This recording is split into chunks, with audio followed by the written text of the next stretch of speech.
Okay, real talk lang tayo guys. Isin ko lang to kasi bilbil ko nakikita. Real talk.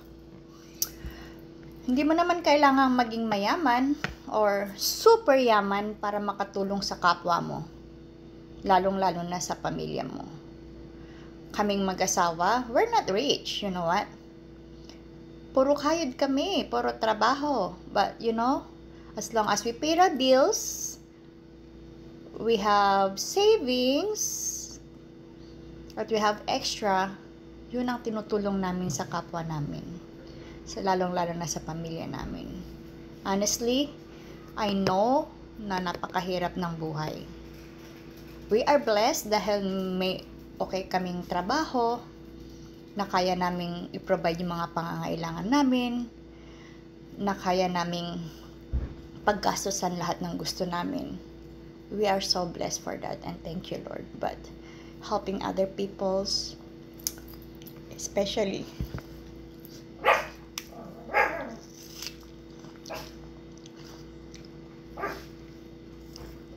I'm so emotional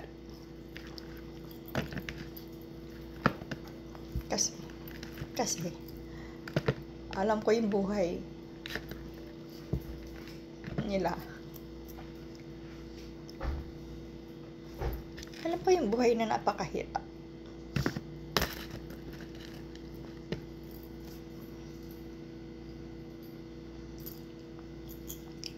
Naranasan ko namin kasi yan. Kaya hanggat maaari,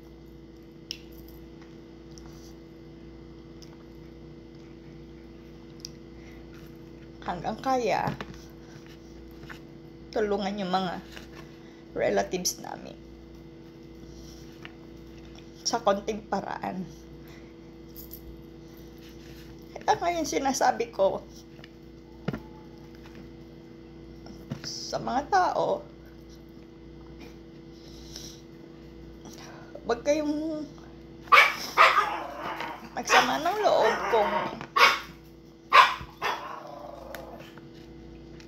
kung hindi kayo laging natutulungan, kasi maybe sapat lang yung nila, sapat lang nung meron sila, ganun. Pero alam nyo, binibless kami ni Lord kasi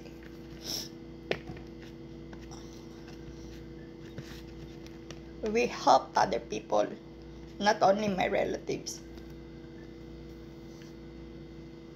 Alam nila yan.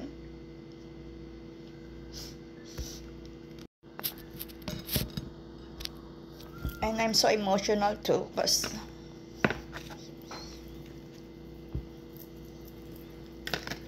ang daddy ko, ang lagi niyang bilin sa amin,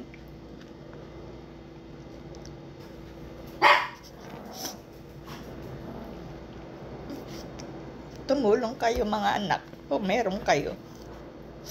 Huwag maging madamot. Ang daddy ko kahit wala na yan,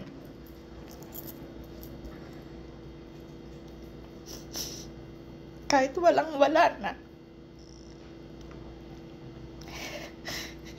tinutulong pa rin niya sa ibang tao. Tinutulong niya. Kahit sapat na lang sa kanya. Alam ko, marami sa inyo nakakakilala.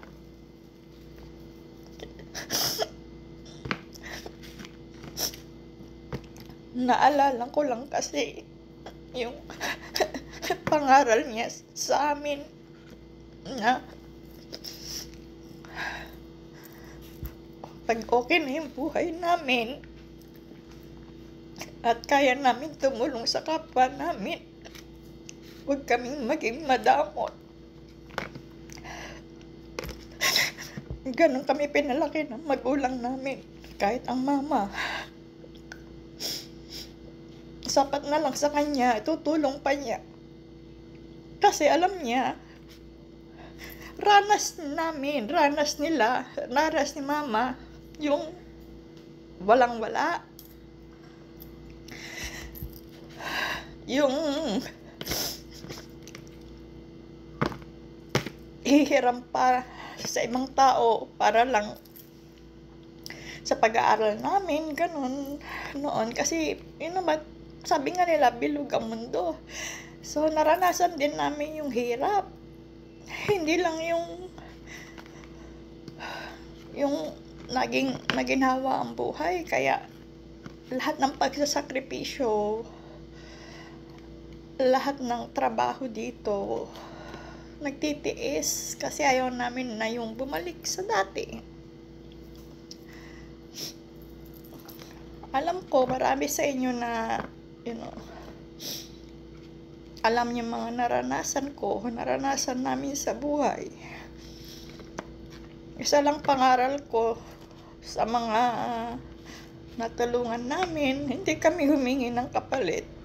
Masaya kami na kami yung naging instrumento ni Lord para makatulong sa kanila. Kami yung instrumento ni Lord na para makatulong sa kanila, yung mabago yung buhay nila. Sapat na yun sa amin. Hindi na ko pinagyayabang kung ano yung mga naitulong namin sa kanila.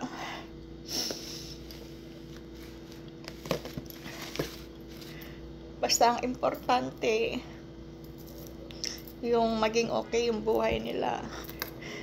Sabi ko sa kanila, always be humble. Kung umangat man yung buhay nila, lagi pa rin nakatapak yung paa nila sa lupa. Kasi pag si Lord ang umikot, pag ang mundo ay umikot at si Lord ang nagpangaral sa kanila, lahat yan mawawala. Lahat yan mawawala. No, na-share ko lang to kasi maraming nagme-message sa akin na napakabait daw naming mag-asawa. Napakabait ko daw.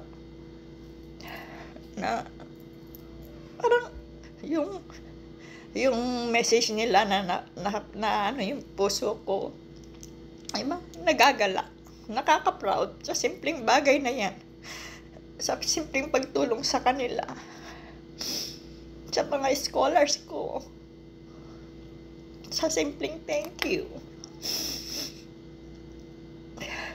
Yun. Sobrang proud lang, sobrang blessed lang, sobrang pagsasalamat lang sa mga nagbe-message, nagko-comment. So emotional talaga ako kasi naalala ko din ng daddy ko. Kasi yun ang lagi pangaral niya sa amin eh. Maging mabuting tao sa kapwa. Siguro kung nabubuhay pa siya, ganun din gagawin niya. Tutulong din siya. Dahil,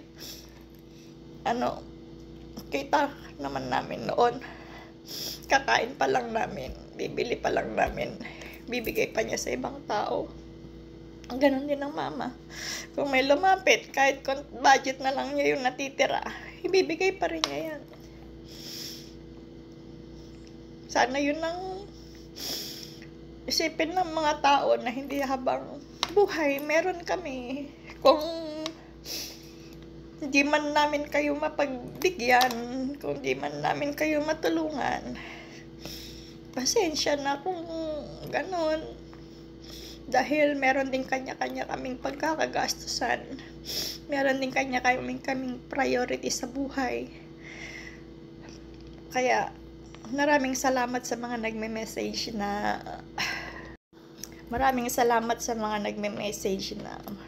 napakabait mo ate, napakabait ng pamilya mo, napakabait ni kuya, napakabait ng asawa mo. Yeah, thankful talaga ako sa lahat-lahat na kahit sa ganitong paraan nakakatulong kami sa kapwa namin, lalo na sa pamilya namin. Sa mga taong hindi na-appreciate yung tulong namin, sa mga taong binaliwala yung mga tulong namin, hindi sa panunumbat sa inyo. Alam niyo kung gaano namin kayo kamahal.